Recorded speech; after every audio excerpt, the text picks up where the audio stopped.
But since the article dealt so specifically with evolution, and because that probably is my best candidate for entree into any kind of respectability, something I crave intensely in every atom of my body, I thought I would discuss it with you this evening and try and make it seem a little less absurd than my critics might make it seem. First of all, let me lay out for you the nature of the problem.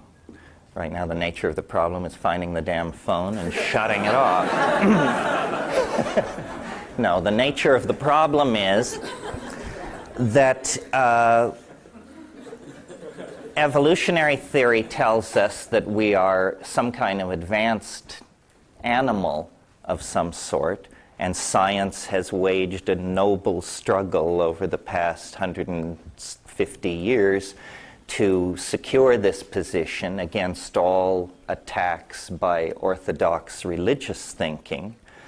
And yet, there is, after it's all said and done, the sense that if we are an animal, we are a very, very peculiar sort of animal indeed. A unique animal, an animal capable of language and coordinated planning, an animal not bound to a particular social or sexual style. We have monogamous human societies, polygamous societies. This is very different from animals. We have poetry, we have mathematics, we have drama, a whole spectrum of effects that is far from anything that we find in animal organization. And this problem has fascinated me for a long, long time, as it's fascinated a lot of people, because obviously it's a great embarrassment to the theory of evolution that it can't account for human consciousness. Because, after all, human consciousness produced the theory of evolution. So you see, it's a significant failure there. Obviously, if you accept the basic rules of the evolutionary game, which are that there is random mutation, which means gene drift, mixing of genes through sexual reproduction, cosmic rays which cause birth defects and mutations, this sort of thing, and natural selection. And these two factors, natural selection and mutation, are sufficient to account for praying mantises, chipmunks, tropical rainforests, but not us. And the reason is that we emerge too quickly from the background of the rest of ordinary nature. In the space of about 2 billion years, the human brain doubled in size. And Lumholtz, who is an orthodox evolutionary biologist, calls this the most dramatic transformation of a major organ of a higher animal in the entire history of life. And it happened to us. It happened to that very organ that is responsible for the theory of evolution. So what extraordinary confluence of factors could have come together there to take essentially an arboreal monkey, an ape of some sort, that had been at an evolutionary climax in the canopy of the rainforest for a couple of million years. What extraordinary set of factors could then set that creature marching down the road toward, Elvis, the internet, Bill Clinton, and all the rest of it? Well, You would imagine, or I imagined when I first started thinking about this, that there must be some huge edifice of established theory that we have to go up in there and blow up. Surely somebody has staked out this ground and made some kind of an argument about human consciousness. Well, in terms of science, not, or almost not. I mean, in terms of religion, it's simple. I mean, God made us from the clay of the earth. In terms of science, the best shot is pretty weak soup from my point of view. Here's what science is telling us. That when you throw something, you have to plan. Because once you let go of whatever it is you're throwing, you can no longer control it. And so because we were small and weak and hunted in packs, we learned to throw like hell at very large, onrushing, woolly fellow mammals of various sorts. And you had to plan your throw.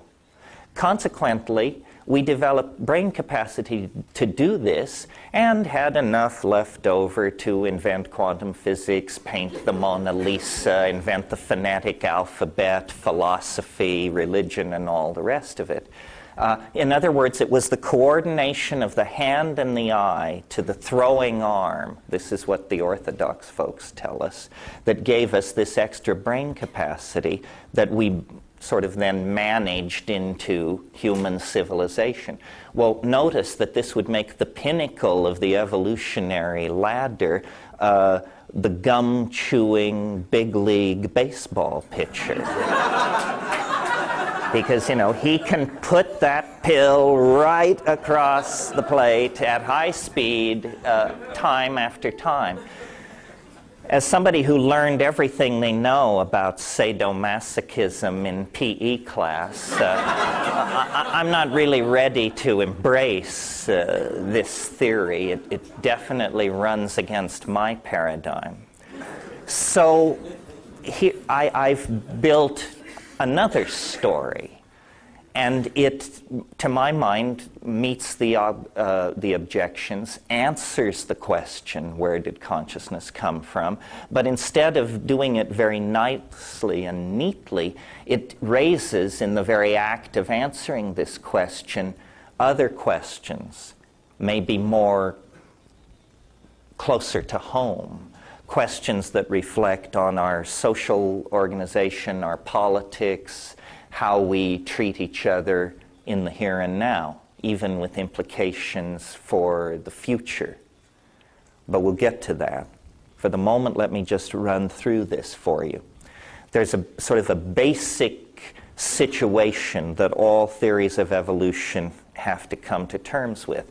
And this is that our remote proto-hominid, primate, ape ancestors developed in Africa. If you have a non-African theory of human origin, and there are such things, but the evidence is strongly against you. If it were stock, I'd sell. The evidence is pretty strong that whatever happened that brought us out of the animal body, it happened in Africa.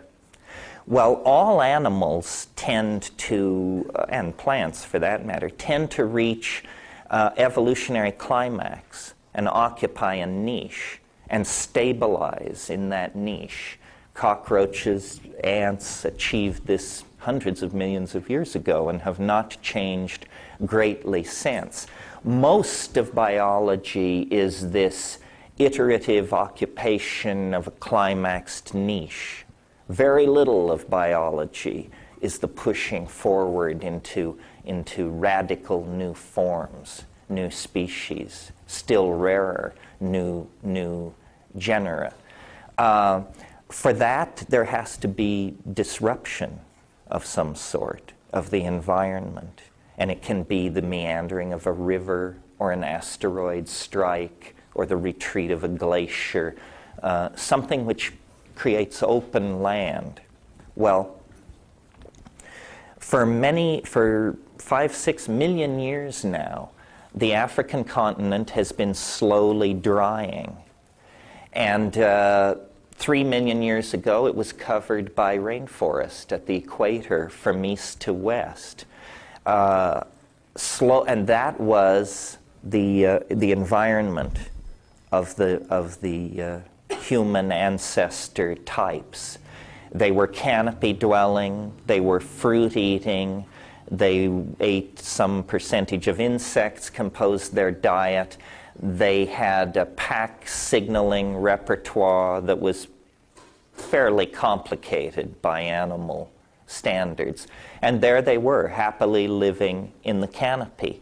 But Africa began to dry up, and they came under nutritional pressure. Now, simpler animals, insects, for example, when their food source is withdrawn, they usually buy the farm. They don't have much flexibility of diet. If you've ever tried to raise caterpillars into butterflies for your children, you know that if you give the caterpillars the wrong leaves, they just can't make any sense out of it and they die. More advanced animals, when confronted with dietary pressure or disappearance of ordinary food supplies, before they give up the ghost, they will experiment with other food sources in the environment. Now, the reason this isn't normally done is the reason animals are conservative in their food choices, it's thought to be a way of avoiding mutational influences in the form of tertiary chemicals, toxins, viruses, and things like this that would be in unusual foods. One of the things that accompanies our acquisition of consciousness is gastronomy, the appreciation of flavor, the approach to food that makes it an art. Animals don't do this. They're just trying to get enough protein to keep the old engines running. The notion of flavoring is counterintuitive to animals, and flavoring's probably in part a mutagenic influence to our diet. When our remote ancestors came under environmental pressure, their environment was shrinking, the rainforest was being replaced by grasslands, and nutritional pressure, their ordinary diet of fruit and insects was being restricted, they began exploring this new environment of the grasslands. And this is the era of knuckle walking, turning into bipedalism. It's the era of the coordination of binocular vision, so forth and so on. There was a paper published recently which anticipates my point, but I can't wait to hit you with it. A paper published recently about canopy-dwelling monkeys who only leave the canopy for the acquisition of one particular food. And the food they will come to the ground for and risk predation is mushrooms. So it seems perfectly reasonable to suggest that our remote ancestors exploring the new environment of the grasslands would have encountered, as you would if you were to go to the tropics, psilocybin-containing mushrooms growing in the dung of cattle. Many dung-growing so-called coprolitic mushrooms produce psilocybin, among them Stropharia cubensis, which is one of the largest and pandemically distributed of these mushrooms. I'm sure that our early ancestors also tested other kinds of food. They were testing everything. They were digging for corms with pointed sticks. And I'm sure there were many ecological and medical disasters as a consequence of this. For instance, the birth control steroids in modern birth control pills are produced by Dioscorea vines grown on plantations in Mexico. Well, Dioscorea is the family of sweet potatoes. Imagine a hungry band of primates that come upon a patch of sweet potatoes that are heavy in these steroids. It would raise holy havoc with their reproductive cycle. It would interfere with menstruation, ovulation, lactation, fertility, and, human genetic history is the story of many such encounters with mutagenic influences in the environment. Most of them catastrophic, detrimental, lethal. But in some few cases, there would have been salutary results, advantages conferred upon the animals that accept these new foods into their food chain.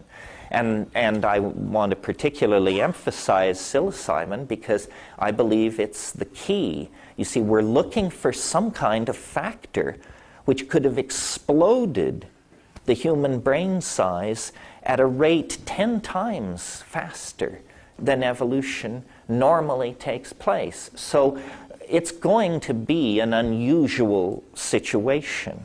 Perhaps the need to throw a boulder a distance accurately, or perhaps contact with an unusual food item or drug-containing plant. But it was something unusual. If it weren't unusual, it wouldn't have taken this planet 1.5 billion years to bring forth its first intelligent species. Well, so let's look at psilocybin then in a little more detail. It has a number of properties not specifically related to its psychoactivity that make it an ideal candidate for a catalyst for the emergence of consciousness in an advanced animal. First of all, and at the early stage of human invasion of this new grassland environment, proto-hominid invasion, I should say, we were testing foods. We would certainly have tested this food. I've seen these things the size of dinner plates in the Amazon after a rain, and they are silvery with blue and purple shading. They are the most dramatic thing in the environment, whether you know anything about them as psychoactive agents or not. Certainly they would have been tested for food. I've seen baboons in Kenya investigating cow pies and flipping them over because beetle grubs nestle underneath them. So cow pies are a natural vector for hungry baboons, so that everything is in place. It's trivial to suggest otherwise, I would maintain. Okay. The first quality of psilocybin, which isn't specifically related to its psychoactivity, is that in small doses that are the kind you might obtain if you were just sort of eating it along with little roots, grass roots, small bugs, so forth and so on, visual acuity is improved. Specifically, edge detection is improved. Well, now, it seems to me you don't have to be a rocket scientist to figure out that if you're in a highly competitive evolutionary environment in grassland, an environment characterized by large predators hunting cats, and also characterized by small ungulate prey, that having an increased sensitivity to edge movement might make the difference between whether or not you live to tell the tale or you become somebody's dinner, or it would certainly make the difference between going home empty-handed and taking dinner home with you. So a factor which enhanced edge detection on those animals accepting that food supply into their food chain, they would have a slightly increased chance of evolutionary success as opposed to the non-psilocybin members of their group. And this increased hunting success would tend to outbreed the non-psilocybin using members of the group. At slightly higher doses, in highly sexed animals like primates, all alkaloids are what are called CNS stimulants, central nervous system stimulants. That means that they produce arousal. And in sexually extremely active animals like primates, arousal means erection, usually in the male, usually followed by hanky-panky. What anthropologists and primatologists call successful instances of copulation. Well, again, what is this? It's a second factor tending to outbreed the non-psilocybin-using members of the population. They're now definitely moving to the rear of the parade. They don't have as much hunting success. They don't have as much food for themselves and their offspring. They're not having as much sex, so they're not having as many offspring. And, you know, in terms of rising and falling numbers, those that have some allergy, prejudice, or fear of the mushroom are just being shunted out of the breeding population. Well, at still higher doses, approaching effective doses of 20 milligrams or more, in other words, 4 grams dried and up, or 45 grams wet and up, hunting is out of the question. Sex is something you can consider, but it's out of the question. And you are basically nailed to the ground in a state of mind which we, for all of our sophistication, our logical positivism, our superconducting supercolliders, and all the rest of it, haven't a clue as to what it is, what it means, what its implications are. The full-blown psychedelic experience of which we can only speak in terms of religious hierophany, epiphany, apokatastasis, and all those other great Greek words, ataraxia. You know, in other words, we like it, but we don't understand it. And it is, therefore, the basis for religion. Well, so right there, you have a 3-step process driven by nothing more than hunger and curiosity that leads remote primate ancestors to a confrontation with what Rudolf Otto called the wholly other, the holy, the numinous, the transcendental. And you know, this is on slightly less firm ground, but in my own personal experience and having collected psychedelic experiences lifelong, I feel confident in saying that at high doses, psilocybin causes glossolalia. Glossolalia is syntactically structured language-like behavior in the absence of meaning. Speaking in tongues is what Christian fundamentalists call it, but they don't have monopoly on it. It's ancient. It occurs in all cultures. It's shamanic. And what it is it's a kind of neurological seizure where linguistic organization spontaneously is verbalized. No animal does this. It must have something to do with the acquisition of language by human beings. And what I think is going on is that probably language was entertainment long before it was meaning. That it's a kind of tuneless singing. And that having discovered that we could make an almost endless repertoire of small mouth noises, we did this for each other, for amusement, to pass the time. I mean, God knows there was a lot of it.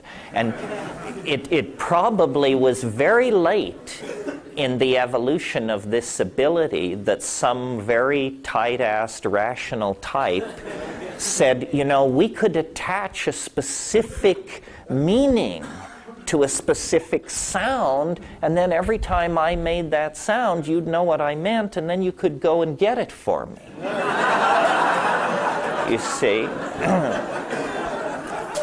It's a sort of, it's the as long as you're up, get me a grants theory of language. So that's the basic idea. And I really believe that sometime in the last 50,000 years, before 12,000 years ago, a kind of paradise came into existence. A situation in which men and women, parents and children, people and animals, human institutions and the land, all were in dynamic balance. And not in any primitive sense at all. Language was fully developed. Poetry may have been at its climax. Dance, magic, poetics, altruism, philosophy. There's no reason to think that these things were not practiced as adroitly as we practice them today. And it was under the aegis of the boundary-dissolving influence of psilocybin. We were nomadic. We were breeders and caretakers of cattle. We worshipped a great goddess. We followed a yearly round in a vast grassland cut by crystal streams that were washing down out of the higher altitudes. And we were probably black as your hat, for that matter. And it was great. Well, if it was so great, what happened? Well, the very forces which created this situation, and you will recall what it was the drying of the African continent, forcing us out of the trees, forcing us to change our diet, forcing us to accept a dung-growing mushroom. And there were other factors forcing us into consciousness as well. When we became omnivorous, the first form of consciousness is having the point of view of your prey. Predatory animals have the highest form of animal consciousness, big cats, but it's a consciousness of the exterior world. Psilocybin forced us beyond that into consciousness of the imaginal world, the world of the imagination inside our heads. What happened was the mushroom faded. The climate changed. What had been everywhere became seasonal, moved into the rain shadows of mountains, became the prerogative of a special class of people called shamans, who were like the designated hitters for dealing with the hyperspace of the mythos. In other words, over millennia, the connection went from available to everyone all the time to ever more tenuous, finally faded out entirely. It's even more complicated than that, because surely people would have, as they saw this happening, make attempts to preserve the mushroom. And in a world without refrigeration, the only effective way to do this is preservation in honey. You can dry mushrooms, but in a world without hermetically sealed peanut butter jars, drying is a very short-term strategy for preservation. The only thing which will really work is preservation in honey. The problem there is that honey itself, especially Aboriginal honeys, which have a lot more water in them than what you get in those little plastic bears at the A&P. Aboriginal honeys are very runny, and so what do? They themselves have the capacity for turning into a psychoactive substance, alcohol. But alcohol promotes a completely different set of cultural values and attitudes than psilocybin. Psilocybin is a boundary-dissolving hallucinogen. Mead alcohol gives an enhanced sense of verbal acuity in the presence of lowered sensitivity to social cues. In other words, one can make an ass of oneself. But now I want to backtrack for a minute. I will return to this thing about the loss of the mushroom, but there's something that I want to go over with you that's really important in all this to me. And that is, this isn't simply the story of how an intoxicant promoted consciousness, and then we fell into history by losing that intoxicant and went on to other intoxicants with consequences to be evaluated. It's that, but it's more, because psilocybin had a very, very peculiar effect over and above what I've mentioned so far. And it is this over and above effect that makes my theory so controversial and so and academics, I think, so phobic of it, because it rips open a whole can of worms. And this is the problem. All primates, clear back to squirrel monkeys and old world monkeys, all primates form dominance hierarchies. This means that the sharp-fanged, hard-bodied young males control everybody else. The women, the elderly, the sick, the children, homosexuals, everybody finds their place somewhere in this dominance hierarchy run by these dominant alpha males. We are no different. We also, as we sit here this evening, operate under this kind of a social organization. I mean, we complain about it, we analyze it, we are aware of it, but we live under it. It's how it is. So here is my suggestion, that what psilocybin did was it changed behavior. It interfered with primate behavior. Specifically, it interfered with this tendency to form monogamous pairs and dominance hierarchies. And so the ordinary tendency of the primates to organize themselves that way was interrupted, medicated out of existence, if you like, vaccinated against, if you like, by the presence of psilocybin in the diet. And this overemphasizing or chemical accentuation of sexuality occasioned by the arousal of the psilocybin was sufficient to dissolve the ordinary tendency toward monogamy and replace it with an orgiastic sexual style, or they coexisted simultaneously. I mean, who knows? We weren't there. It's sort of the way I imagine it is that at every new and full moon there were group mushroom parties which basically simply got out of hand regularly. And so the monogamous pair bond would be under pressure, if not completely eliminated. Many cultures have this, even to this day. I mean, in a sense, Mardi Gras is a festival where the rules are dissolved, and nobody is supposed to go to their spouse the Monday after and say, you know, was that you I saw dressed as Marie Antoinette? And because, you know, the rules are, there is permission to break the rules, and many societies do this. The result of an orgiastic style like that is men cannot trace lines of male paternity. And so there is a tremendous social glue, a tremendous force for the cohesion of community. Men don't then think in terms of my children.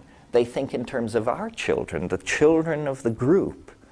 And under the aegis of this group, this polymorphic sexual style, group child care and extended family rearing, we produced everything that we think of as human, that we value. Our art, our music, our philosophy, our sense of each other's worth, body painting, tattooing, piercing, all the accoutrements that distinguish us from animal existence were put in place when we had a different kind of mind than we have now. We didn't have a mind that favored role specialization and male dominance and anxiety over female sexual activity related to feelings of male ownership. That all came later. We became human beings in this other world of values and psychological attitudes. Problem is that, as I say, the mushroom faded. But by the time it had faded, we were no longer the wordless symbiotes of cattle, the barely sentient hunters of the African plain. By the time we were finished with the mushrooms, we had language, we had social institutions, but what we began to lose was, you can get as wet-eyed as you want about it, but respect for each other, a sense of each other's individuality, a sense of love, a sense of community. And it must have been, though it happened over a long period of time, very much like what we're living through now. A sense that people are, no damn good and getting worse. A sense that, why can't we be as we once were? Where is our sense of each other? Where is our ability to care for each other? So forth and so on. I wrote a book called Food of the Gods, in which I tell this story in the first third of the book that I've just told you. And then I show that what history is essentially is a careening, out-of-control effort to find our way back to this state of primordial balance. One of the things that marks us as humans that is unique is our obsessions with drugs, our ability to addict. We addict not only to substances, we addict to each other, we addict to ideologies, Marxism, Christianity, skinkism as practiced in Washington, whatever. And we addict to each other. I am a romantic with the best of them, but I can't help noticing that a broken heart and a heroin withdrawal show very similar presentations. Really. Insomnia, sweating, sense of diminished self-esteem, hysteria, it's very, very similar. So a psychologist looking at a person with an addictive syndrome will say, well, you were damaged in childhood. There is some trauma there that you're trying to compensate. You're trying to compensate. Well, I'm not that keen on all this psychologizing, but I do think that we could apply this model to ourselves on a grand scale. We were essentially torn from the Gaian womb, thrust into the birth canal of history, and expelled sometime around the fall of the Roman Empire into the cold, hard world of modern science, existentialism, and all the rest of it. And we have searched the planet for substances which would assuage our sense of pain. And there are things out there. Alcohol, the whole morphine family, so forth and so on. But these things always have consequences. There's a price to be paid.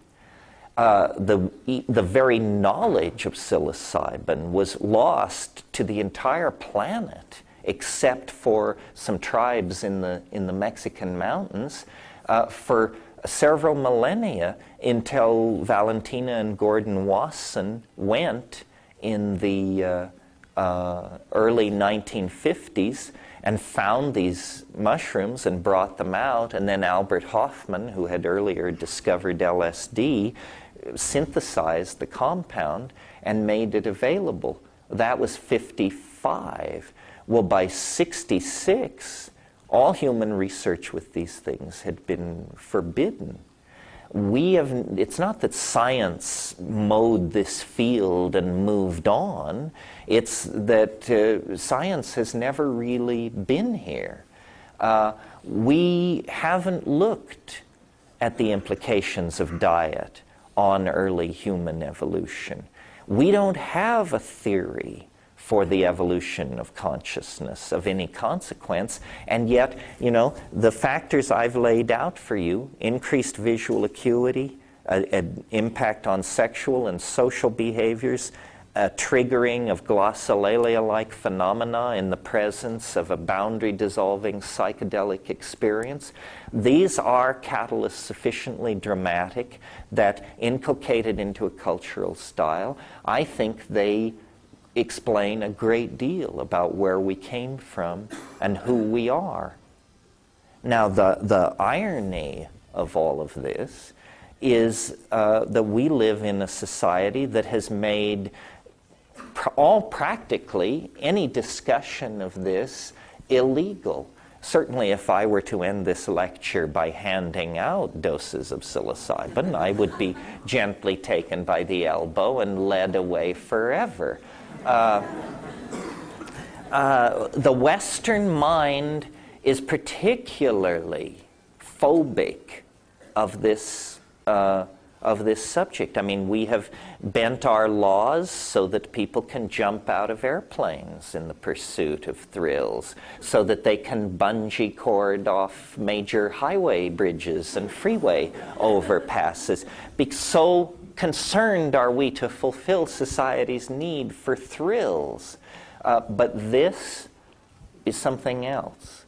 It provokes all kinds of alarmed reactions, and perhaps you believe unfairly. I think that when you examine the situation, it's possible to understand very clearly why this is such a social issue. Because what these things do, if you look, and now I'm slightly broadening my wrap to include other psychedelics besides psilocybin, but psilocybin is certainly true in all cases. What these things do, if you had to generalize 100,000 psychedelic experiences, the ones where people thought they were God, the ones where people had to be taken to the ER room and have their stomach pumps, all of them, if you generalized, what these substances do is they dissolve boundaries. They dissolve boundaries. If you love it, you'll love it. If you hate it, you'll hate it. But that's what they do. They dissolve boundaries. Now, the reason this provokes a lot of social anxiety is because all societies are about the maintenance of boundaries. It doesn't matter whether you're, a stockbroker in New York, a Zen monk in Kyoto, a Hasid in Jerusalem. Your society is held together by boundaries and definitions. And anything which dissolves those boundaries and introduces relativity into cultural modeling is felt to be threatening, because we like to believe that our reality is somehow sanctioned, that this is how it should be. But in fact, that's just a cultural judgment. All cultures think that their culture represents a sanctioned reality. It doesn't. It just represents the current download of their linguistic enterprise. At the core of the Western anxiety about boundaries is something that we are very proud of, that we believe we invented. We call it the ego. Sometimes we call it the democratic individual. We say no Eastern society could have produced this. We took this from the Greeks, we perfected it through the Romans, we brought it up through the medieval period. John Locke and Thomas Hobbes and all those folks fixed it up for us in the 18th century. Thomas Jefferson ironed out the wrinkles, and modern America is the shining example of what you can do if you empower the ego, the citizen, the individual. We want nothing of tribalism, still less of collectivism, and God forbid, nothing whatsoever to do with communism. See, all these things set us going. But in fact, the ego is appropriate only to a certain point. I mean, yes, we need egos, so that when you take someone to dinner at a reasonable restaurant, you place food in your mouth, not their mouth. This is what the ego is for. It tells you who pays.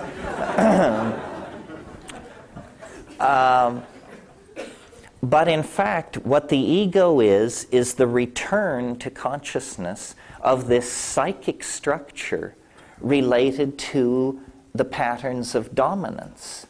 And the way I think of the ego is it's like a cyst or a calcareous growth or a tumor that gets going in the personality. And if not treated, it becomes chronic. And then there is no cure. There can only be, a certain amount of maintenance and medication of it. But it's incurable, except unless we resort to not only non-prescription drugs, but drugs currently illegal. In other words, the psychedelics, through this boundary-dissolving function, dissolve that boundary as well. And so they promote a larger sense of the world than the values of capitalism, competitiveness, object fetishism, property acquisition, and the bottom line, empower. So the issue, as was always sensed since the 60s forward, I think, is not simply an issue of religious freedom or an issue of an eccentric minority social practice being tolerated by the majority, the way they tolerate handing out pamphlets in airports or something like that. The issue is, in fact, what kind of people shall we be? And then what kind of society shall we put in place? And that's why my theory of evolution is not simply a dry footnote on an issue that involves anthropologists, primatologists, and biologists, but it turns into a political issue because our unhappy, addicted, ego-driven condition has become not simply the source of our own unhappiness, that was bad enough, but now it's the source of great discomfort and dislocation for all life and human society on the planet. We are out of control. We are basically severely addicted to things and cannot stop ourselves. And we know, or we should know, that there is not enough petroleum, heavy metal, so forth and so on, in the planet to give all the thing addicts all the things that we know they must have in order to be happy. We have spread this intellectual virus from pole to pole, to Turkmenistan and Borneo, to the upper Amazon and to the Tajiks. Everybody wants kids, Everybody wants the pause that refreshes. What are we going to do about this? Well, so far, we've been treating it like an endless garden party. There's no serious plan on the table to deal with this at all. I think that the momentum of human history is pushing us inexorably toward some kind of day of reckoning, and in which we are either going to have to turn consciously toward brutality and selfishness and say, well, let India go, let Bangladesh go, triage, costs too much, can't possibly fix the problem. In order to maintain our locked compounds and our 50 channels of television and the endless availability of arugula, we have to let India go. We're going to have to turn that way. In other words, each consciously participate in a choice to brutalize the human enterprise, or we're going to have to seriously talk about very major restructurings of our society. And I don't really know how we do that. I was living in Northern California a couple of years ago when they wanted to close an air base near here, and the newspapers were filled with for weeks with analysis of whether Western civilization could absorb this hammer blow at the very heart of its institutions of closing one friggin' air base, for crying out loud. That's not my idea of major change, you know? We may have to give up some of our pretty things. We may have to discipline some of the irresponsible social philosophies that run amok among us. And no, I don't mean the advocacy of psychedelic plants. I mean the Roman Catholic Church's position on population control in the Third World. I mean, the Germans take quite a knock for the Holocaust, but the Catholic Church manages to push more people into death, disease, and degradation every year than the Holocaust managed in its entire show, and it's thought rather crass to even mention the fact. It seems to me, as long as these Catholic bishops can show their face in public, that we are in complicity with mass murder. It's not pleasant news, but what are you going to do about it? Islamic fundamentalism, another bunch of knotheads with an anti-human agenda. What are we going to do about this? Are we going to go gently into that good night of planetary chaos, extreme distortion of class structure, defense of what we have at any cost against those who have nothing? There doesn't seem to be any other plan on the horizon. Arthur Koestler, who probably never thought he would be quoted by Terence McKenna, a very conservative character. You'll recall he was a Marxist who turned on Marxism and led a very interesting intellectual life. He wrote a book 30 years ago called The Ghost in the Machine. And he made a case similar to mine, but a little simpler. He observed human beings are hardwired for homicide. This is what we do best because this was something we had to do, apparently, at some point in our past, at least in Koestler's view. He didn't believe in a mushroom paradise. But he reached the same conclusion that I have, which is we need a pharmacological intervention on antisocial behavior, or we are not going to get hold of our dilemma. And there have been dystopias based on drug intervention on aggressive behavior. You all remember Brave New World, where every time anybody raised their voice, they were given a gram of soma and told a gram is better than a dam. And so nobody ever had a thought in their head, well, that's a terrible drug, let's not introduce that. Uh-oh, the bad news is We've had it for decades. It's called television, you know. We have millions of people in larval, low-awareness lives in their little condominium apartments, just ladling this garbage into their minds.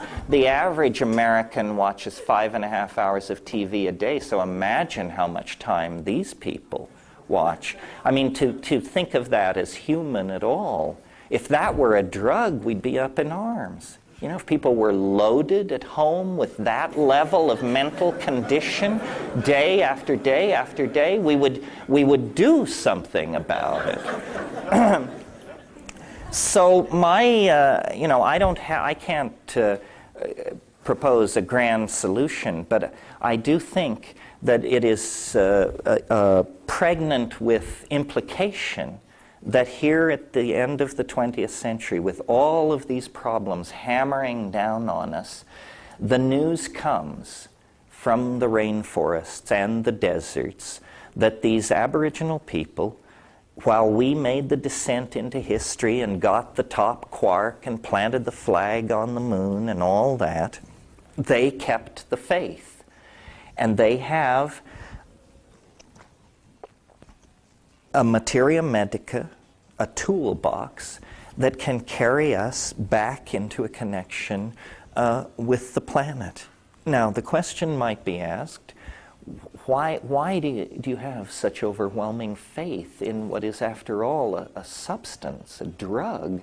I mean, don't psychedelics just cause you to see pretty pictures and patterns and tally up your gains and losses, and then you come down and that's it? And the answer is no. What is mysterious here, and I mentioned it in the early part of my talk, what is mysterious here is this thing we call the psychedelic experience. Those people nailed to the ground around the campfires 50,000 years ago, they didn't know what it was. And when we go in there, armed with our Heidegger and our Husserl and our Wittgenstein and our Merleau-Ponty, we don't know what it is either. There has been no progress in 60,000 years in reducing the psychedelic experience to a known quantity. It is as terrifying, as awesome, as ecstatic, as irreducible to us as it was to them. Well, what is that? As secular people, we rarely experience religious awe, especially of the uncontrollable sort. I believe that what makes the psychedelic experience so central is that it is a connection into a larger modality of organization on the planet, which is a fancy way of saying it connects you up to the mind of nature herself. The planet is not just a hodgepodge of competing species. That's the old evolutionary model. That's been obsolete for decades. The new evolutionary model is that where we see species, nature sees only a gene swarm, genes moving at various speeds, being transferred around, a large percentage of them by sexual propagation, but a large percentage of them by asexual and vegetative propagation, and still others by more exotic methods of propagation, such as go on in the fungi and the bacteria. The world is a gene swarm. And people like Lynn Margulis and James Lovelock have been suggesting for years that the Earth is a kind of thermostatic self-regulator. Well, if you carry that idea far enough, thermostatic self-regulator is a way of saying a kind of computational engine, a kind of computer, a kind of mind, a kind of mind. The Gaian mind. The reason those mushroom-eating, orgiastically behaving people worshipped a great horned goddess, the reason they imaged the numinous other as feminine, was because they had a connection into a kind of overarching intelligence that they instinctively and intuitively felt to be feminine. And we retain this in our languages as the idea of Mother Nature and the femininity of the land and so forth and so on. But it's just become a distant metaphor to us. I think our intelligence is a source of toxicity to nature and discomfort to ourselves unless our values are based on planetary values, are linked to the values of the rest of nature. And that means we need to fit ourselves more appropriately into the scheme of things by limiting our numbers, by limiting our extraction of natural resources and toxification of the environment. We need to realize that there is a hegemony of life on the planet, not necessarily a hegemony of intelligence. Intelligence is not a license to trample. The proper role of intelligence in a planetary ecology is that of gardener, caregiver, and maintainer of balance. Well, so where do we go, and what do psychedelics have to say about that? Well, I believe that psychedelics show us something which capitalist, consumer, fetish-oriented society doesn't want us to know. What psychedelics show us is the incredible richness of our minds. That you, little you, can produce more art in a 20-minute burst of hallucinatory intoxication than the Western mind has produced in the last 500 years. Our socially created space is incredibly impoverished. You know, we have Picasso's contribution and Pollock's contribution and everybody's contribution, but it altogether is as nothing compared to the richness that resides in each one of us a half inch behind your eyebrows. We are told, you know, oh, well, if you want beauty, you have to own a Lexus. Or, you know, if you want a sense of satisfaction, then you need a triple-car garage. On and on. This is absolutely not true. These are substitute addictions that will never satisfy for the genuine article. And the genuine article is a connection into the Gaian mind. Well, I don't believe or expect for a moment that ever again, naked, tattooed, and joyous, we will herd our cattle across the grasslands of Africa. I mean, there are 6 million of us. That chance has been blown. But what can we do to ameliorate our situation? Well, I have always been an optimist. I'm more optimistic right now than I have been for a long time, because sometimes when you're an optimist simply on principle. You believe it's going to turn out all right, but you don't see how it possibly could. I'm beginning to see how it possibly could turn out all right. And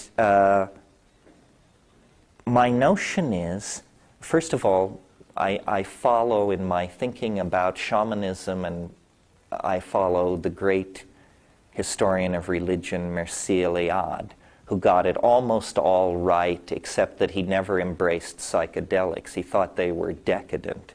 But that was just his French European education, and he came too early. But anyway, Eliade wrote a book called Shamanism, and then he subtitled it, The Archaic Techniques of Ecstasy.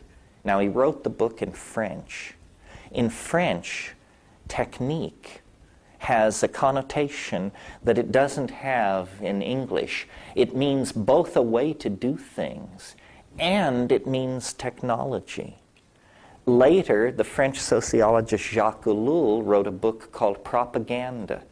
And the little banner under which his book flew, which is printed right on the frontispiece, is he says, there are no political solutions, only technological ones. The rest is propaganda. And then he spends 200 pages explaining what he means by political solutions, technological solutions, and propaganda. By Ellul's understanding, I agree. I think ideology is toxic.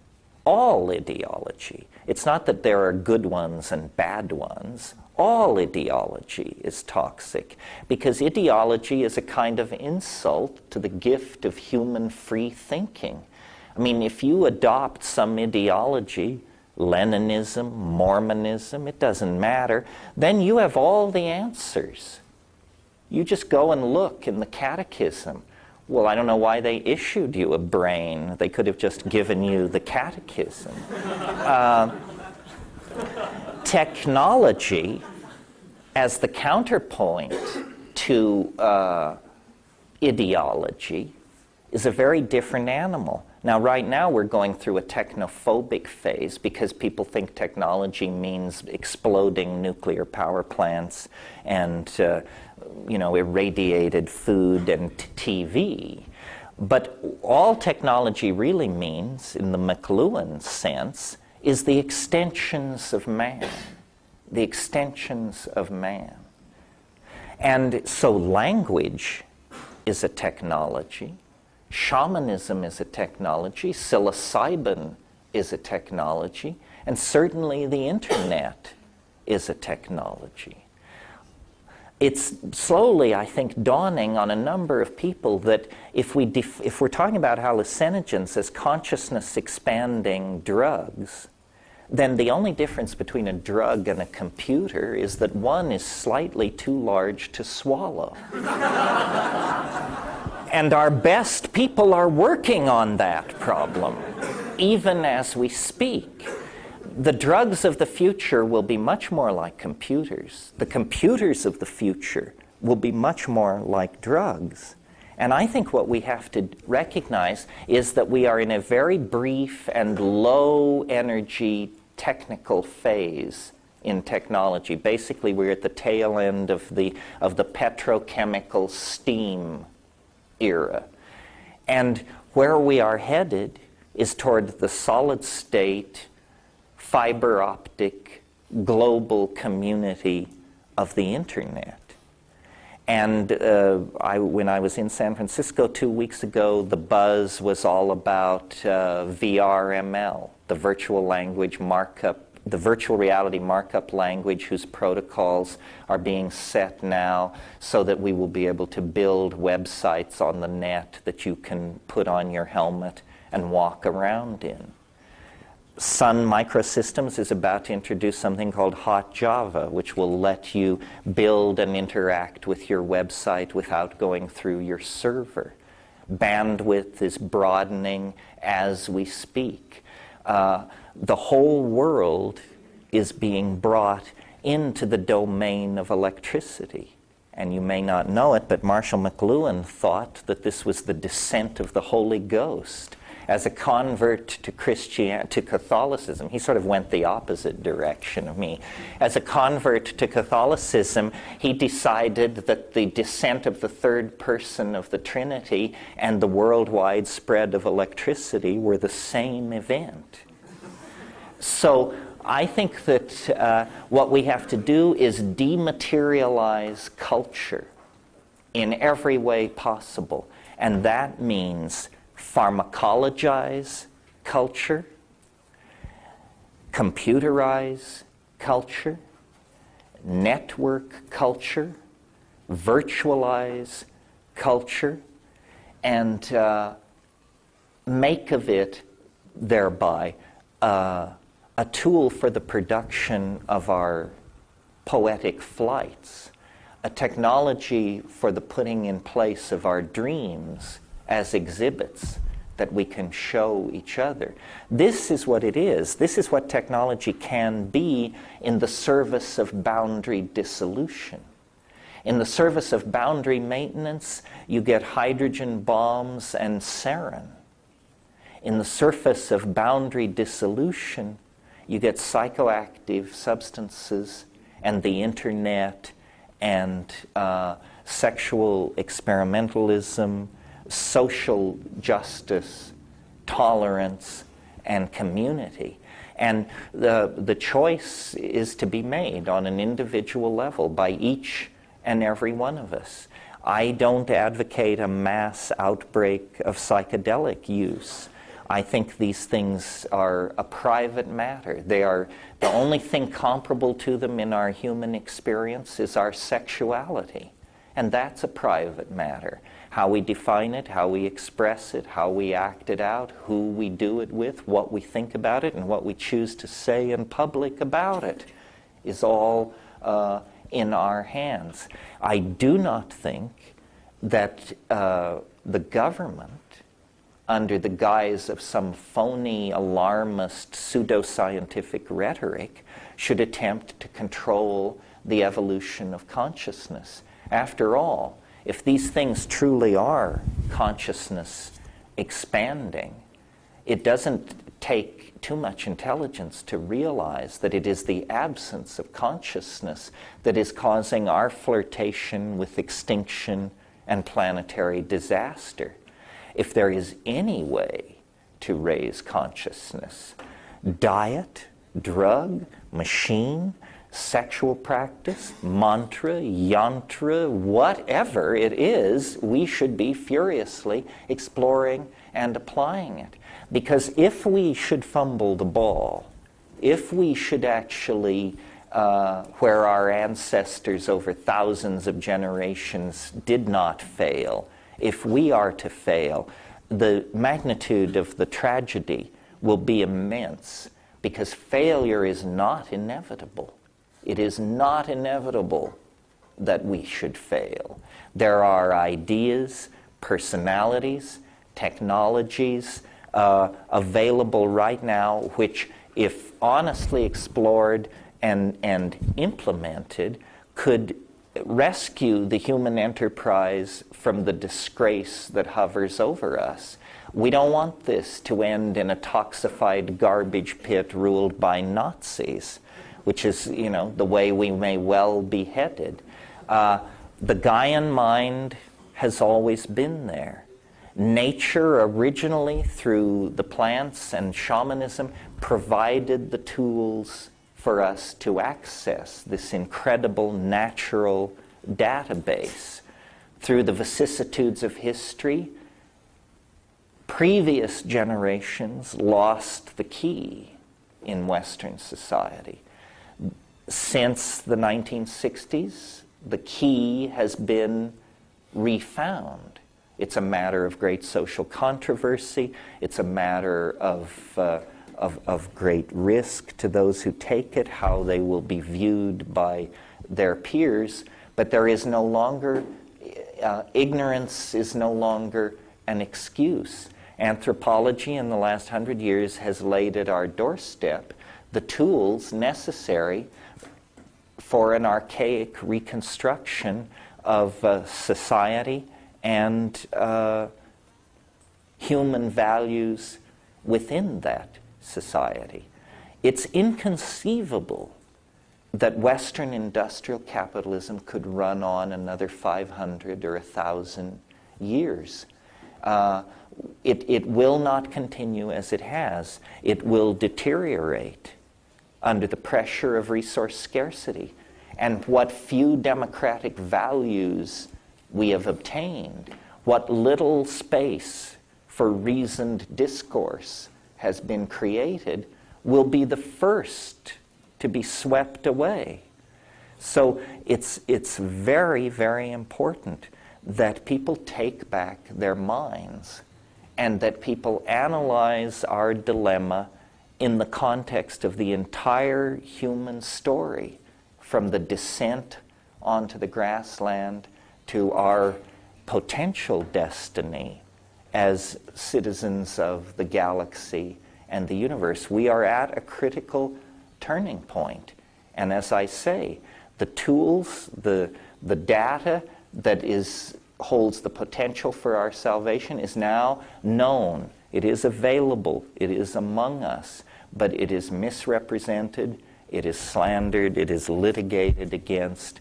And it's up to each one of us to relate to this situation in a fashion that will allow us to answer the question that will surely be put to us in some point in the future, which is, what did you do to help save the world?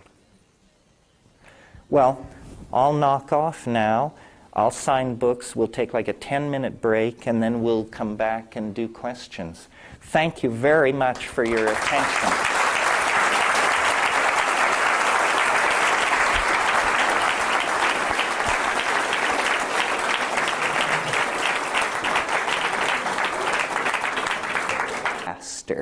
And that, in fact, what we're involved in here at the end of the 20th century is some kind of accelerated forward escape into transformation. And when I lecture that subject, I more or less imply that it's inevitable.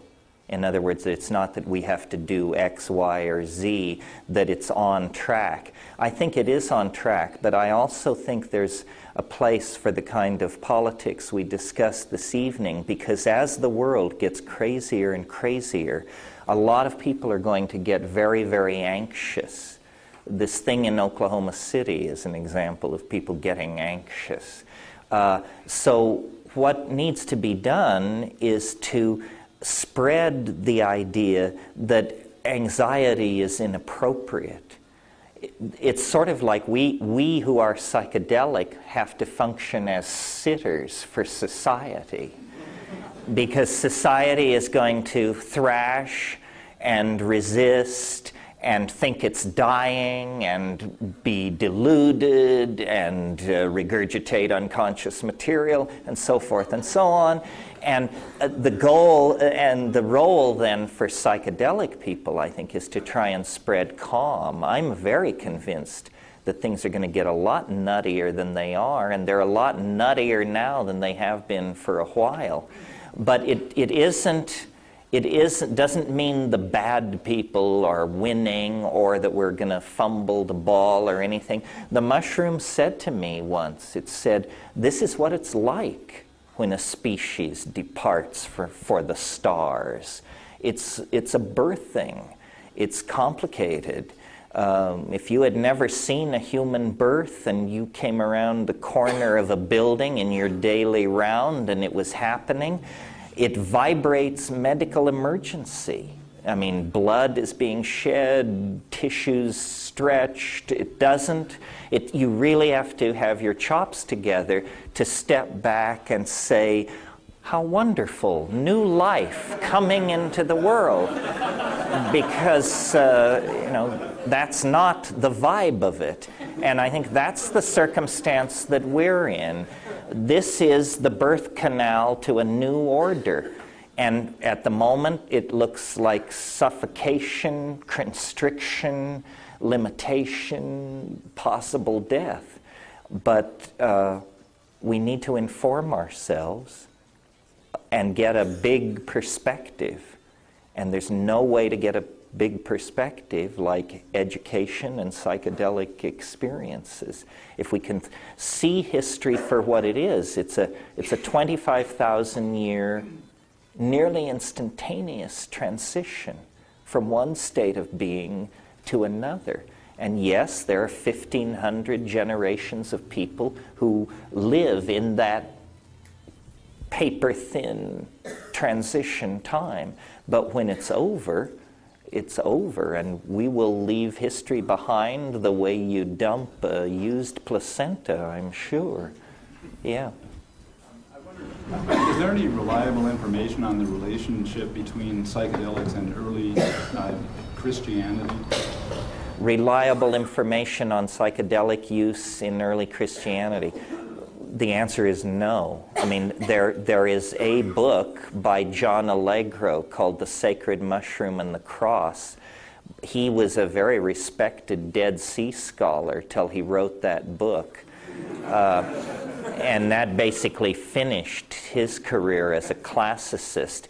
He says some incredibly provocative things in that book. To judge whether he's right or wrong, you would have to be an Assyrian philologist, about which I know nothing. So to the layperson, it seemed to be quite an impressive book.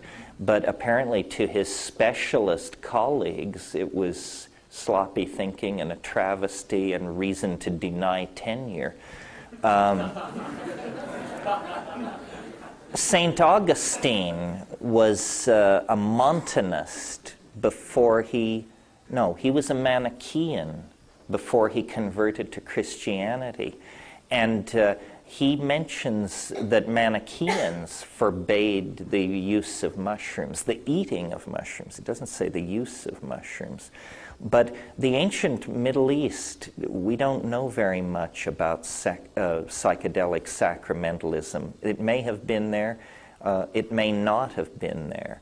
Absence of reference is not proof of absence because of cult secrecy and other factors like that. We do know that or we feel we're on firmer ground in saying that the Greek mystery religions emphatically probably were psychedelic, especially the Eleusinian mysteries, the mysteries which were practiced on the plain outside of Athens every year for over 2,000 years.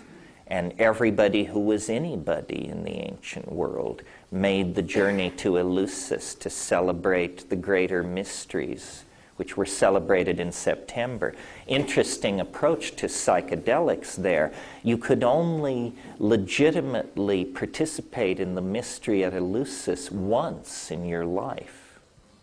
So imagine if you had a single high-dose psychedelic experience under ideal conditions, in other words, in darkness, under the care of experts, and then the rest of your life you had to sort it all out based on what happened that one evening. It was extraordinarily powerful for the ancient world. Eventually it was destroyed.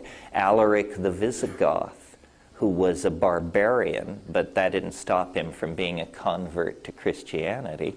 Alaric the Visigoth burned Eleusis on his way to North Africa to burn other things. Yeah. I was wondering, Terence, if you'd had a chance to read The Emperor's New Mind by Roger Penrose, I think. It's an argument against the idea of AI, artificial intelligence, and whether you were able to follow his argument, because I would take it that you'd probably be opposed to his argument. I haven't read the book. I like Roger Penrose's early work. He's saying artificial intelligence is impossible? Yeah, based on, and he goes through the Turing, and I heard you bring it up once. The Turing test. The Turing test for artificial intelligence, and he also brings in the incompleteness theorem. Oh, Gödel's incommensurability thing. Maybe a little on that. A little Gödel, please. In 2/4 time. Well, I don't have a particularly strong opinion one way or another on AI. I certainly think computers can be a lot more intelligent than they are before we settle the question of whether they can pass the Turing test. You all know the Turing test is this test. Alan Turing was a mathematician. He figured it out during World War II, and it's basically if you call X on a telephone and you can't tell whether X is a person or a machine, then X passes the Turing test. And every year they have Turing tests where judges converse by telephone with computers and people and try and decide which are the computers and which are the people. And It's still pretty easy because the people exhibit exasperation, incorrect information, misinterpret the question, so forth and so on.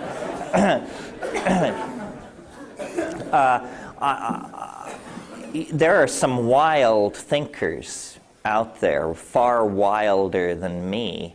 If you want to read a wild book, read Hans Moravec's book, Mind Children, The Future of Human and Artificial Intelligence.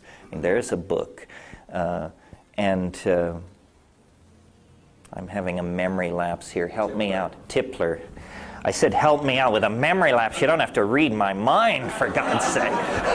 Yes. Thank you, Creon. Tipler's book is the end of all speculation where artificial intelligence is concerned. I think machine-human interfacing is very important. I think that the debate about whether a computer can think like a human being is kind of not very interesting. Computers think like computers. Already, vast amounts of what we call human society are entirely run by machines, including very important financial sectors, market decisions, resource extraction decisions, inventory resupply decisions that feed clear back from the warehouse to the mine. In other words, machines say how much tin should be extracted and at what rate, and therefore to a certain degree say who should come to work and who shouldn't on certain days. A lot of design work of circuitry, engineers will simply tell a computer what the circuit should do and leave the actual architecture of the circuitry to machine decision. This means, more and more parts of the human world are being given over to machines to design. But when you see how much of the world looks like the arrival concourse of an international airport, having computers design the world might not be a bad idea. Definitely computers figure in our future. I mean, I wasn't joking when I said drugs and computers are migrating toward each other. I can imagine a world, and this is not the ultimate world by any means, a world 5, 6, 7 years in the future where the equivalent of today's advanced Macintosh would be something you glue on your thumbnail and communicate with that way. And, beyond that lie, enormous computational and data accessing abilities that may be accessed through implants. We're going to have to decide, how much of the monkey we want to take with us into the future. We don't want to take the homicidal killer. We don't want to take the male dominator, but it would probably be a mistake to leave the body entirely behind. After all, the body gives us our orientation in the world and our sense of ourselves as somehow co-extensive with animal life. But how much of what we call human is really human is going to be a major topic for discussion from here to the end of time. Yeah, in the back. 2 questions on ecstasy. Number 1, what's your take on MDMA, and what's the optimum grams to take to achieve sexual ecstasy? Sexual ecstasy on ecstasy? Oh, on mushrooms. Oh, I see. Well, first about MDMA. Well, there is no doubt that from here to the end of time, whether it be 18 years or 1,000 years away, science is going to produce more and more psychoactive drugs. There are psychoactive drugs on the shelf now waiting for human testing and government approval around the world. We cannot explore the brain, we cannot explore neurochemistry without these drugs being a natural consequence of this program of research. MDMA is a cyclicized amphetamine like MDA, like mescaline, which is a naturally occurring compound of this type. In the hands of a skilled psychotherapist, MDMA leads to conflict resolution, insights into relationships, this sort of thing. I'm not entirely convinced that it's the silver bullet for these conditions. Every drug that has made its way onto the alternative culture scene has first billed itself as a love drug. That's an unfailing market ploy to get a drug to the forefront of public attention.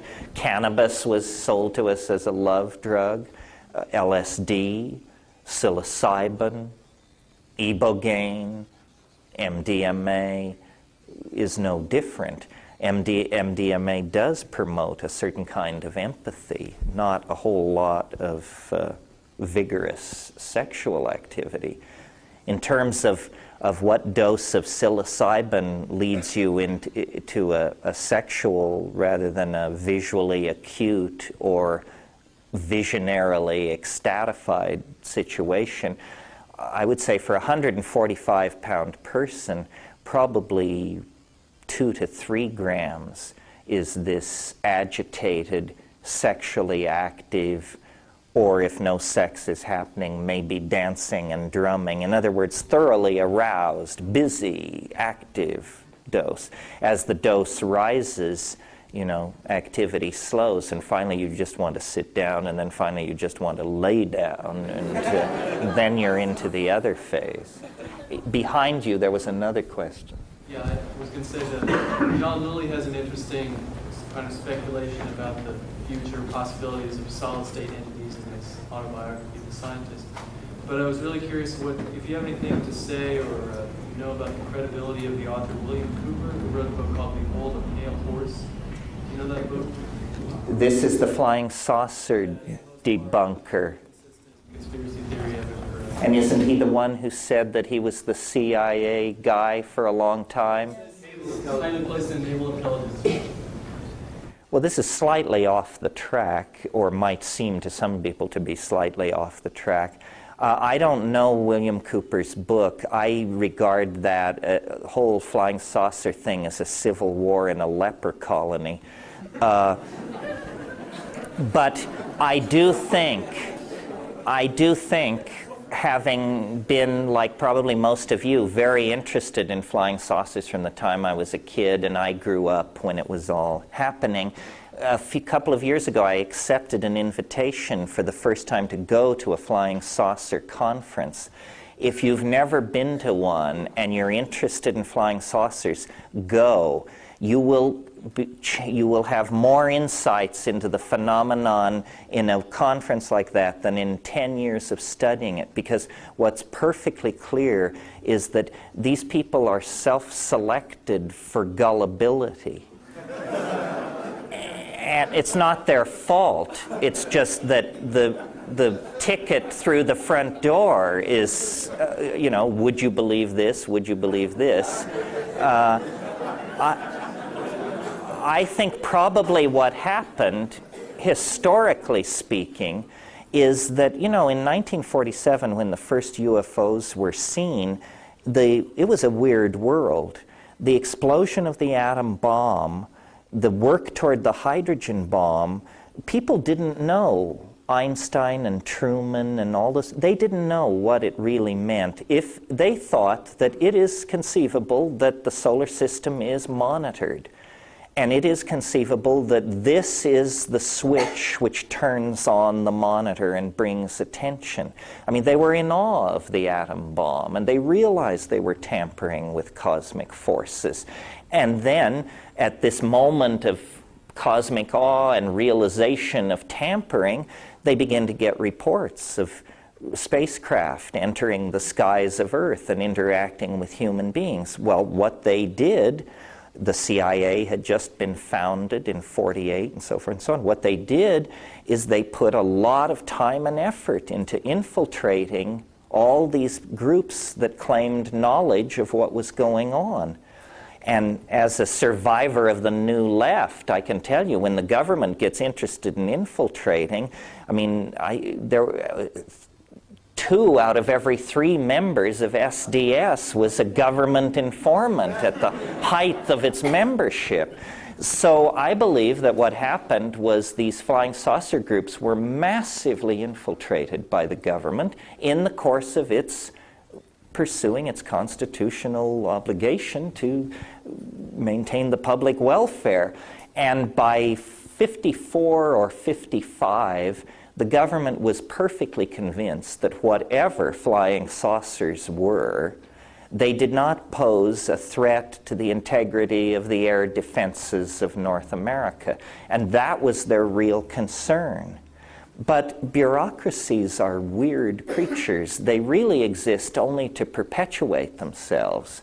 So at some point inside these agencies, they must have had to face the fact that they had massively infiltrated a bunch of very flaky people, and now their choice was to either end the program, tell the budget people that no, they wouldn't be needing that $10 million this year, or keep going with it because they now had a group of people self-selected for gullibility.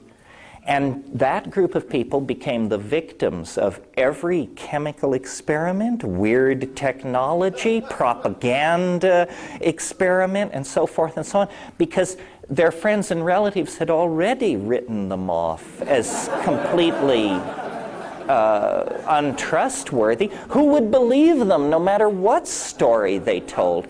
So I really felt I was among severely damaged people. And it wasn't their fault. It's that they had become part of something that had become part of something that had become part of something. And they never really had a fighting chance. Do strange lights haunt the skies of Earth? You bet their booties they do. But the flying saucer cults are a social phenomenon and largely unrelated to whatever this anomaly is. Yeah. Late Dr. Buckminster Fuller often spoke of the ephemeralization of technology. Do you think there will come a time when we are indistinguishable from our technology, and would that be the sort of apotheosis that you speak about in your books? No, I think it would go the other way, that we're moving toward a time when our technology is indistinguishable from us. In other words, I don't want us to all turn into 7100 80 AV. That doesn't seem like a good idea. But on the other hand, I could imagine as a hopeful scenario a future world of, let's say, 500 or 1 billion healthy, happy, well-fed people of all races, political persuasions, gender preferences, and so forth and so on. And those people would essentially live as our archaic ancestors did, very little material culture, very nomadic. But if you could transport yourself into the body of one of these people, you would discover that when they close their eyes, there are menus hanging in space. In other words, the computer that was on the back of the thumbnail, 5 years later, that computer moves into being a kind of an implant, a black contact lens that is sewn into your eyelids at age 6, so that when you close your eyes, you're actually looking at an interface.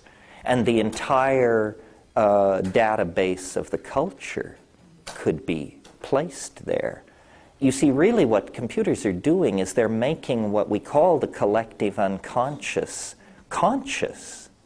All data, all images are potentially accessible through the network.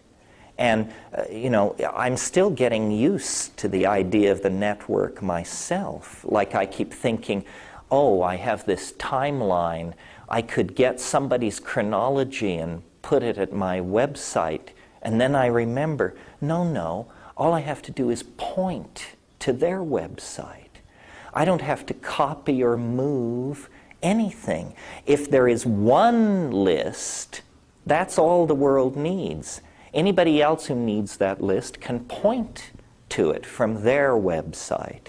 So the speed at which new structures can be created is astonishing. I mean, almost literally overnight, you can build a website and begin to point at other websites and bring resources into yours. This is a technology which is going to turn out to not be what people think it is. It's going to be a technology for showing each other the inside of our heads, for showing each other our dreams. You know, one thing I didn't talk about in the main part of the lecture is that psychedelics are catalysts for language. They speed up and catalyze the language formation process. And a culture cannot evolve any faster than its language evolves. And it cannot be any more glued together than the bandwidth that its languages will tolerate. And so what this technology that is putting in place is going to mean is the way in which it will dissolve boundaries is by making us transparent to each other. I mean, I can imagine a child of the future. We all bring home our drawings to stick on refrigerators and things like that. In the future, we won't stick them on refrigerators. We will stick them in our website. And everything will go into our website. And by the time we're 25 or something, our website will be the size of the American Museum of Natural History. And you can wander through it. And as a gesture of intimacy, you can invite someone else to wander through it. Well, that's who you are. It's your imagination. And I think, in a sense, I've said at times that the cultural enterprise is an effort to turn ourselves inside out. We want to put the body into the imagination. And we want the imagination to replace the laws of physics. With these technologies, we can probably do that. But it'll have to run on psychedelic design principles, or it's certain to be a mess. Yeah. Yes, what could you tell us about the problems that some people have experienced with the digestibility of the mushrooms and how it can lead to pain and some discomfort and sometimes to a nightmarish type experience? Well, first of all, let me say this. There are several mushrooms which contain psilocybin which grow in cow dung. What I urge people to do, if you're serious about this, is to grow your own. This is moderately self-serving because I wrote a book about how to grow your own mushrooms. But there are many such books. You don't have to buy mine. You only need it if you want the best one. But you see here, and Stamitz's book is excellent. And if you want to go large scale, Stamitz's book is the one. But let me say something then. After the brain, the stomach is the most heavily innervated organ in the body. And anxiety has a way of cropping up as a stomach ache. So a lot of people have anxiety in the first hour of taking mushrooms, and they believe that something in the mushroom is giving them gastric distress.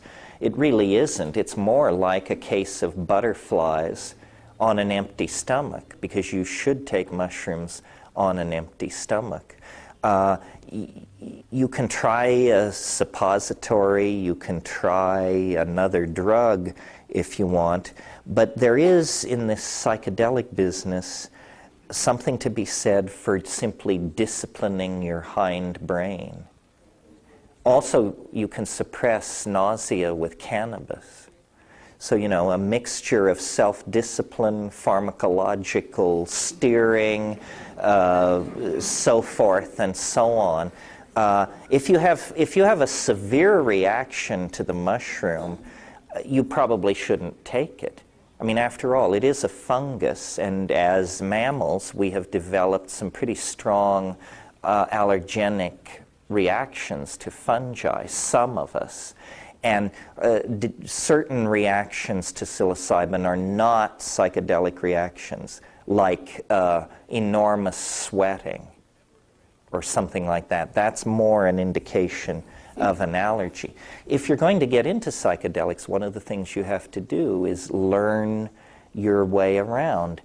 Psychedelic sophistication doesn't mean you took everything there is in combination with everything else there is at high doses with your friends at rock concerts.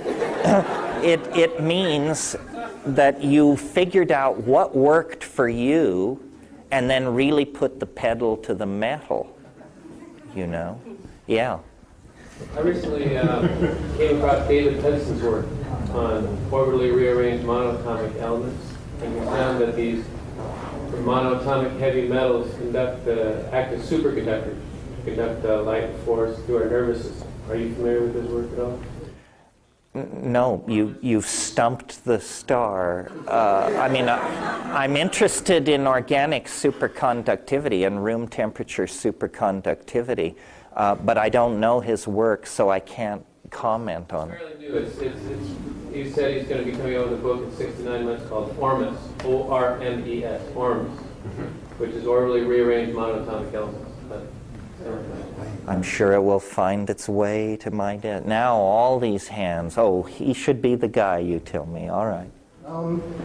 How much of our consensus reality do you think is based on inexorable physical laws, things that aren't of our own creation, and how much, if any, is subject to change without notice, simply based on a consensus belief of what should be or what is going to be? Well, this is sort of where I'm at. As you were asking the question, my tendency would be to say none, that none of our reality is based on inexorable physical law. But I only want that to be true. I'm not sure it is true. Whitehead he had this thing about what he called stubborn facts. And he said there are some stubborn facts, and you can cut your philosophy any way you want, but if you don't take account of the stubborn facts, you'll have a problem. A lot of reality is made of language. How much, I'm not sure, but my hope is that a great deal is made of language. Rupert Sheldrake, who's a good friend of mine, and we sort of think along the same lines, he believes that there are not inexorable physical laws, that there are just very old habits. He would think of the speed of light as a very old habit.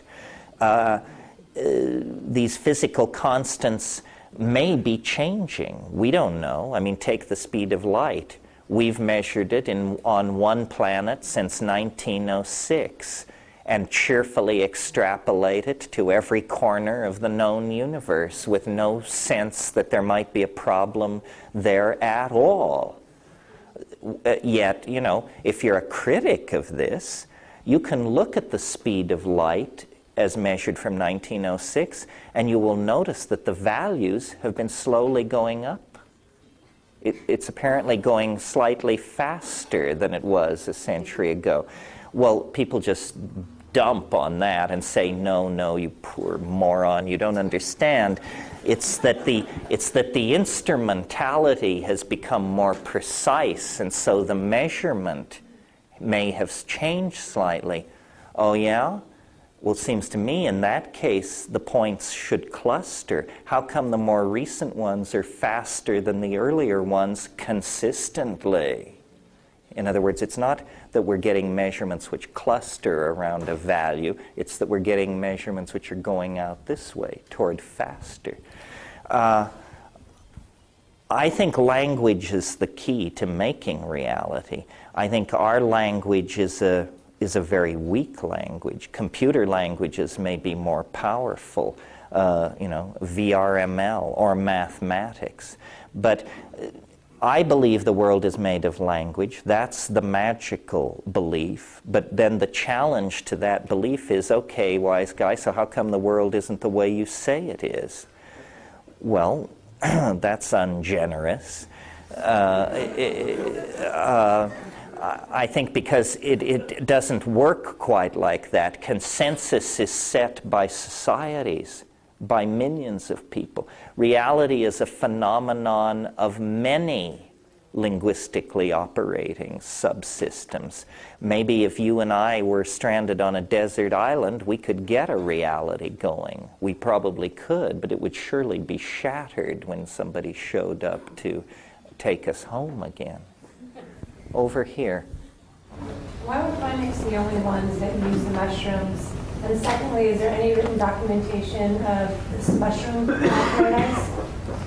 The documentation, well, there wouldn't be anything written, of course. It's earlier than that. But the documentation, it is well known that the Sahara was wetter in the past. Even as recently as Roman times, Pliny called it the breadbasket of Rome. And we know that human populations were out there.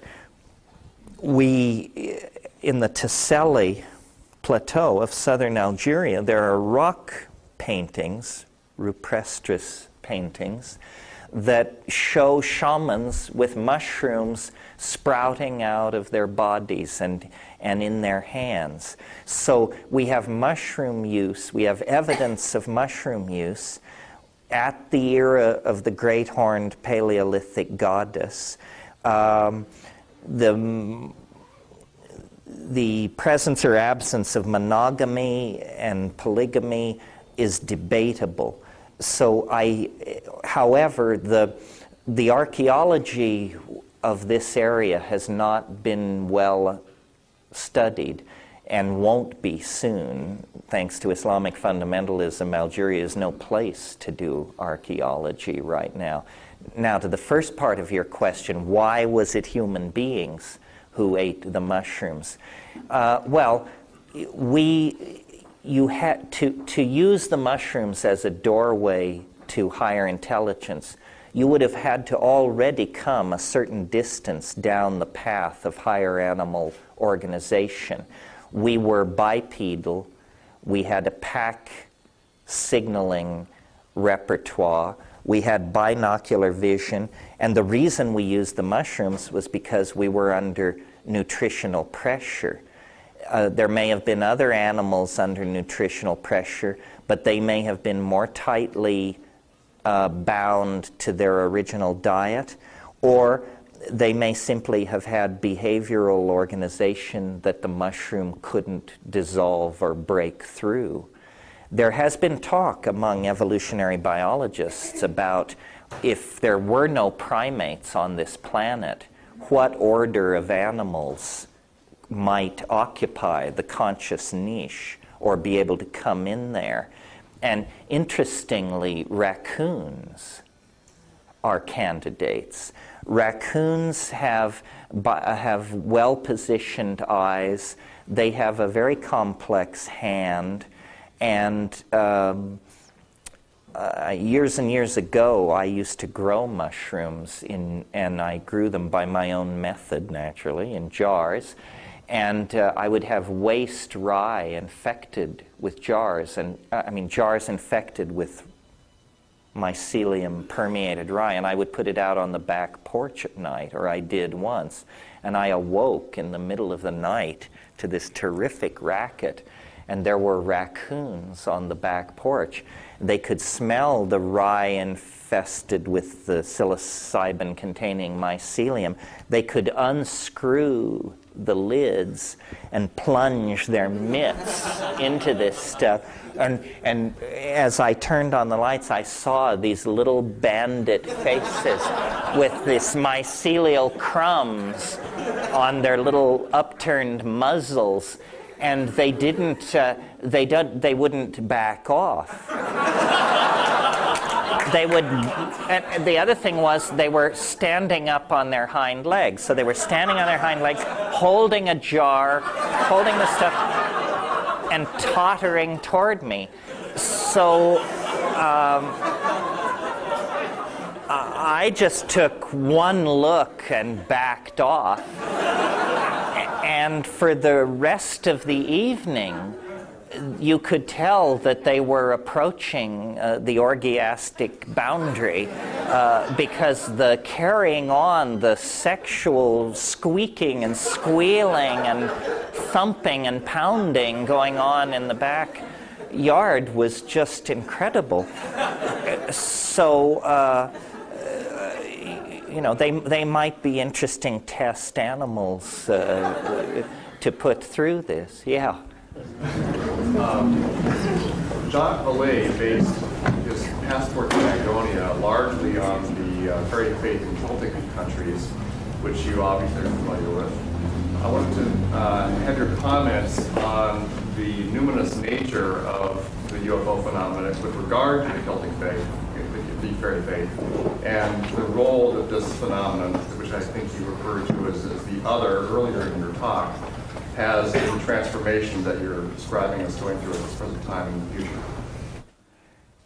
Yeah, yes, Jacques Vallée was a UFO researcher, and the book that was mentioned, Passport to Magonia, was one of his earliest books on the subject. He's gone through a lot of changes about it. The